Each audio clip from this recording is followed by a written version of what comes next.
kita mencari al-fawaidut tarbawiyah wal ilmiah, faedah dari sudut pendidikan dan juga dari sudut ilmiah. Yang pertama, alam tara kaifa daraballahu mathala kalimatan thayyibah. Allah Ta'ala buat bandingan dengan kalimah yang baik seperti pokok yang baik. Jadi ayat ini menjadi suatu analogi perbincangan tentang syajaratul iman, pokok iman. Pokok iman, umbi dia, akar dia berada dalam hati manusia, tidak akan bergoyang. Ranting dia, dahan dia, amalan-amalan kita ni. Besar mana amalan kita, itulah ranting yang begitu hebat. Dan buah dia tu, kesan daripada iman tu akan lahirkan buah-buah yang baik, iaitulah perbuatan yang baik. Itu kesan daripada iman. Allahu Akbar. Mudah-mudahan kita termasuk di kalangan orang yang baik. Nah, maka apakah kalimah thayyibah? Ulama tafsir kata kalimatul ikhlas. Kalimah ikhlas iaitulah dua kalimah syahadah. Dua kalimah syahadah bila dia pasang dalam hati, dia tak akan keluar. Ia keluarnya buah-buah dia daripada anggota kita, daripada mulut kita. Contoh yang paling senang, apabila ahli sihir Fir'aun beriman, amantu apa ni bi Musa wa Harun, kita beriman dengan Tuhan Musa dengan Harun. Bila dia declare isytihar dia beriman, Fir'aun ancam dia macam-macam, dia tak lari dah. Sebab iman bila dah terpahak dalam hati, dia tak akan keluar. Sebab akar dia tu begitu mantap. Allahu Akbar. Jadi hok lari-lari, hok kata jadi munafik, jadi apa tu hok tak masuk dalam akal lagi. Duduk main tepi-tepi ya, kata orang.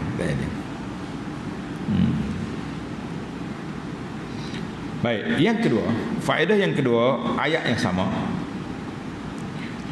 Kata di ulama tadabbur, perbandingan ini pokok dengan hati manusia, terdapat rahsia-rahsia, ilmu-ilmu, makrifah-makrifah, hikmah yang perlu kita korek cari. Apa dia? Yang pertama, pokok mesti ada batang, ada akar, ada tunjang. Pokok ada uruk, ada dia punya apa dia akar, ada pokok batang, ada cabang dia, ada ranting dia, ada daun dia, ada buah. Fakadzalika syajaratul iman wal Islam. Demikianlah pokok iman dengan pokok Islam. Dia mesti ada akar dia, ada buah dia, ada batang dia, ada ranting dia. Duduk situ. Tanda pelajar.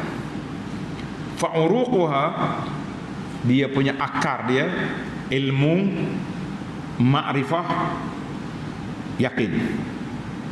Ilmu, makrifah, yakin. Batang dia ikhlas. Ranting dia segala amalan kebaikan. Buah dia apa yang telah terzahir dalam kehidupan manusia, jujur, ikhlas, sabar, tenang, itu semua buah dia. Allahu Akbar. Maka bandingan analogi yang dibuat oleh Nabi SAW, bandingan yang Allah Ta'ala buat di sini dan dihurai oleh Nabi SAW dengan hadis Ibnu Umar tadi, sangat mantap untuk kita nak buat perbandingan analogi keimanan seorang manusia dan kesannya dalam hidup manusia. Iman dan kesan dalam hidup manusia itu sangat penting. Kalau tidak, kita tak akan jumpa benda-benda yang baik sebagaimana yang telah kita belajar pada Jumaat sekalian. Itulah yang sangat penting bagi kita. Allahu Akbar. Jadi dalam isu ni, syajarah, pokok tak akan subur tanpa air, tanpa baja, tanpa penjagaan. Demikian juga iman tak akan subur tanpa baja, tanpa penjagaan. Gapo dia? Iman. Nak subuh iman kita dengan apa? Dengan ibadat, dengan tadabbur Quran, dengan majlis ilmu, dengan bersabar. Dia ada belakang. Ingat molek, pokok mati kalau tak ada orang cara. Iman macam tu juga. Seterusnya, annal gharasa wa zar'a, pokok yang memberi manfaat kepada manusia, sama juga dengan manusia yang baik, yang beriman, dia juga akan diberi manfaat pada manusia. Ingat moleklah. Dan pokok ada penyakit, ada afat, ada musuh kata orang. Demikian juga hati kita ada musuh. Apa dia musuh dia? Penyakit-penyakit hati. Riya, takabur, hasad, ghadab, marah, dendam, semua itu penyakit-penyakit. Allahul musta'an. Jadi kalau kita pokok nak sihat, pokok kita nak suruh molek, hati kita juga kena jaga molek. Kalau tidak tak jadi. Kalau tidak menjadi kata orang tak kuat. Faedah yang ketiga. Tanda faedah yang ketiga masih lagi di sini lagi. Kalimatin khabisatin. Ma mathalu kalimatin khabisatin. Bandingan kalimah yang buruk. Apa dia kalimah yang buruk? Yang paling buruk kalimah syirik. Kemudian maksiat-maksiat. Kemudian perkataan-perkataan yang buruk, mencaru, mengata orang, semua tu kalimah khabithah. Kalimah khabithah yang tidak layak duduk pada apa? Pada seorang muslim yang baik jiwanya, tak layak ada di situ.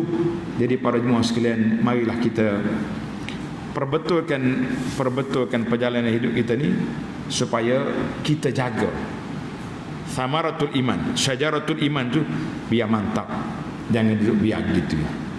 Jadi maka ulama lughah kata perbandingan yang Allah Taala buat di sini, perbandingan yang Allah Taala buat di sini apa dia? Iaitulah Allah Taala nak suruh kita mikir tengok benda buruk, benda baik. Alhamdulillah. Yang keempat, yusabbitullahu allazina amanu bil qawli tsabiti bil hayati dunya wa bil akhirah.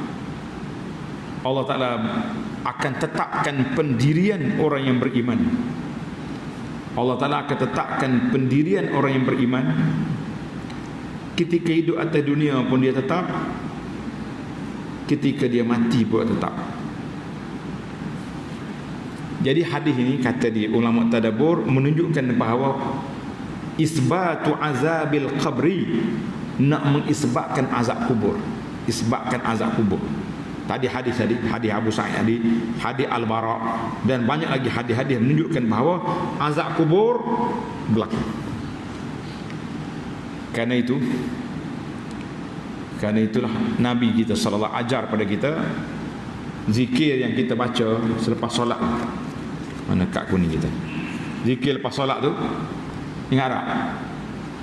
Allahumma inni a'udzubika min azabi jahannam wa min azabi al-qabri. Ingat, azab kubur ni sabit dengan riwayat-riwayat yang kuat. Kalau ada orang tak percaya azab kubur, tunggulah masuk dalam kubur. Kita hak percaya ni buat persiapan awal-awal bahawa azab kubur tu akan datang. Allahu akbar. Baiklah, yang terakhir, yang kelima, Allah Taala sebut di sini yusabbitullahu alladzina amanu. Allah Taala tetapkan pendirian orang yang beriman. Orang yang beriman Allah tetap dia. Bila kita hidup atas dunia pun lidah kita sebut la ilaha illallah. Waktu kita nak mati la ilaha illallah. Duduk dalam kubur malaikat mari tanya la ilaha illallah. Keluar di mahsyar esok dengan kalimah yang tayyibah, kalimah la ilaha illallah. Jadi jagalah akidah kita, jagalah amalan kita, jagalah apa saja yang kita ada. Mudah-mudahan waktu kita nak mati esok yusabbitullahu alladzina amanu, Allah Taala sabatkan hati kita, tak bergoyang kita. Sebab itulah di antara doa yang dibaca, ya muqallibal qulub sabbit qalbi ala dini. Ini biasa kita baca. Doa yang dibaca juga, tulis doa ni menarik. Allahumma ja'al akhir kalamina minad dunya La ilaha illallah Muhammadur Rasulullah. Ya Allah, jadikan ucapan kami, akhir ucapan kami di dunia ni, biar kita nak keluar daripada dunia, kita baca apa? La ilaha illallah Muhammadur Rasulullah. Amitna Allahumma alaihi ghaira maftunin. Matikan kami, jangan terfitnah. Wala dhalin, jangan sesat. Wala mughayyirin, jangan mengubah perjalanan agama. Wala mubtadi'in, dan jangan buat benda bid'ah. Jadi kita minta Allah Ta'ala sabatkan kita di atas jalan yang benar. Allahumma zabbitna bil qawli tsabiti fil hayati dunya wa fil akhirah. Ya Allah, tetapkanlah pendirian kami ketika kami nak mati dengan la ilaha illallah Muhammad Rasulullah.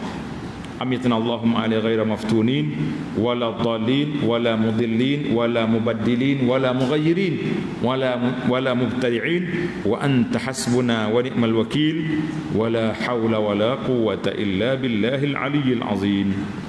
Yang pentingnya, yang bahaya sekali, Allah Ta'ala sebut di akhir itu, dia kata apa? Wa yudhillu Allahu man yasha. Allah Ta'ala sesak siapa yang dia kendaki. Ini yang paling kita takut sekali. Allah Ta'ala kata dia sesakkan siapa yang dia kendakinya. Jadi kita mintalah Allah Ta'ala selamatkan kita daripada perkara-perkara yang tidak baik. Kalau tidak, apa nak jadi dengan keadaan kita? Jawabnya tak tahu nak pergi mana dah kita. Nas'alullah al-afwa wal afiyah.